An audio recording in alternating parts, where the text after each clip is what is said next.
there everybody, Jerry here for Android Central, and we are taking a look at the Nexus 10. Sweet tablet.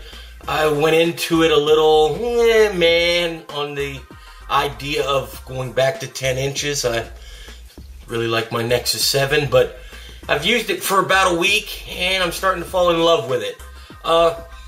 You see the screen right there, that's the killer, and there's just no way I can get you to notice how great this screen is without holding it in your hand. So I'm just going to let you look at it. I'm going to count to 1, 2, 3. It's gorgeous. I'm going to tell you it's gorgeous. You're going to have to see it yourself to believe it, but there it is. Let me shut it off for a second while we check out the hardware on this thing. You can see right up there, there's your front-facing camera. It's 1.9 megapixels. What it lacks in sharpness and quality, I have noticed it makes up for with fast switching, I guess is a good word for it. It focuses quickly, it adjusts white balance and for lighting quickly, which means it's really good for hangouts and video chats, much more so than taking pictures of yourself to put on Facebook or whatever. So, it is what it is. I guess the improvements for video chatting are a good thing. Keep going around here on the front, and mind my fingerprints. I can't stop playing with this thing. You probably can't tell too much, but right here on the side, and we come over to this side, the same, it's a speaker grill. Now, I don't think there's a tiny, narrow, long speaker that runs the whole length of it, but I can't seem to find a spot that blocks the noise. Whatever they've done, it's nice. It's forward-facing speakers. None of this stuff on the back like you had with the Nexus 7. I always used to have to cut my hand back there whenever I was playing something to, get better sound out of it. You don't have any problems with this. The speakers are nice and loud. Flip the thing over here, and you can see here on the right side of the tablet, if you were holding it in landscape, hope this is in focus good, there is a HDMI port. No foolishness with MHL, no craziness where you have to buy a dock or anything. There's a port. You plug a cable in, plug it into your TV, plug it into your computer monitor, and it displays. Yes, I've used it, watched a movie on my television, works great. Glad to see that's back. Come over here up to the top, and on the right side you've got nothing, but over here on the left it's a really odd place, so you can see it's really the left. This is the front. You've got your power and your volume switch. I find it a little weird where they're set. I kind of think I prefer it, off to the sides, but it is what it is. They match the finish very well. You probably can't hardly see them, but they're there, I promise you. And flip her over the whole way, and you've got your micro USB and 3.5 millimeter headphone jack. Good news, the micro USB charges, and it will charge from your computer. It will charge from just about anywhere. You don't have to have a special monstrous 2 milliamp hour charger to make it charge. I leave it shut off in the daytime, plugged into my computer, and it charges. So that's good news. And like I said, there's your jack.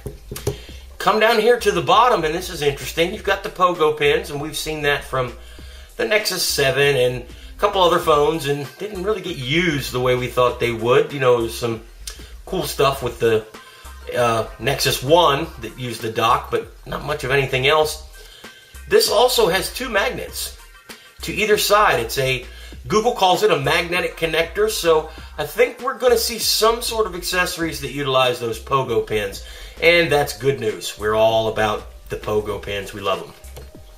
Flip her around to the very back, and you can see it says Nexus. Focus. It says Nexus. It says Samsung.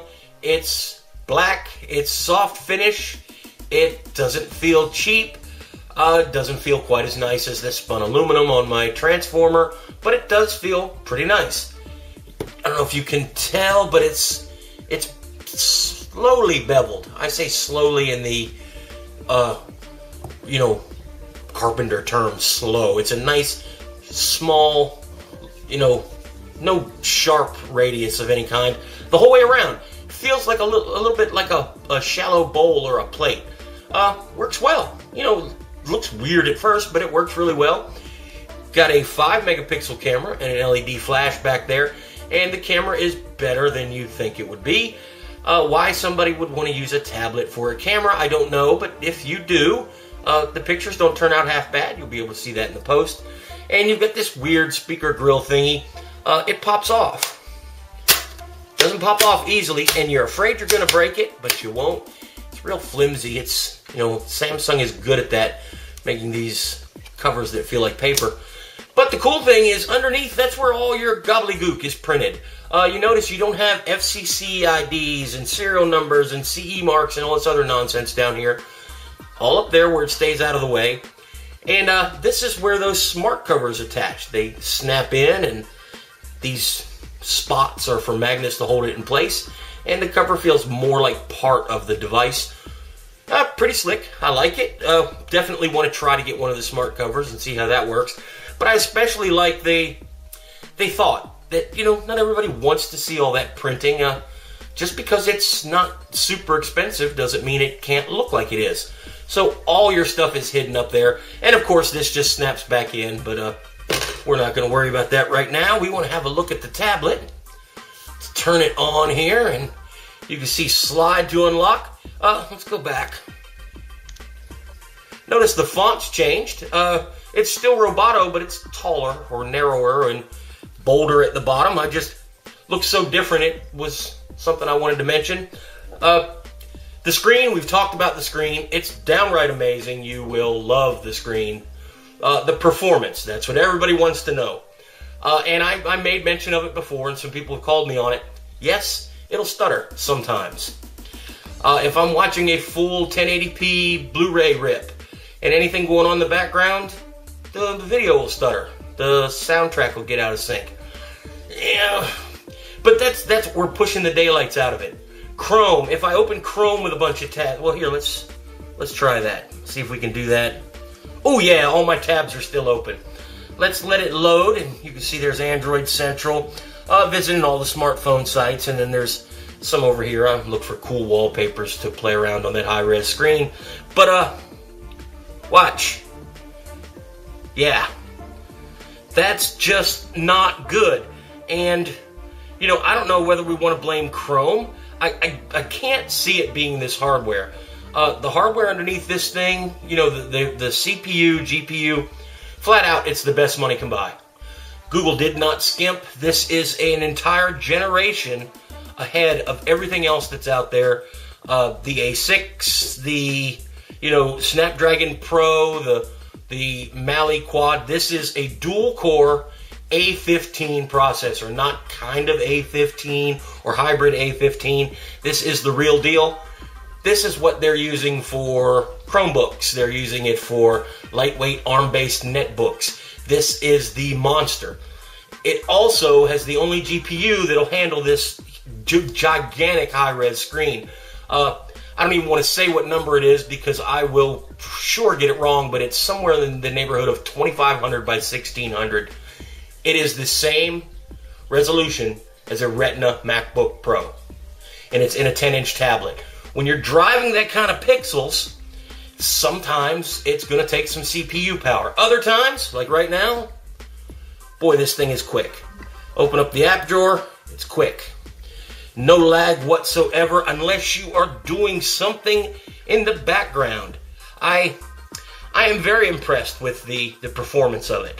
While we're going through, it's a stock Android device. Jelly Bean 4.2 is very close to 4.1.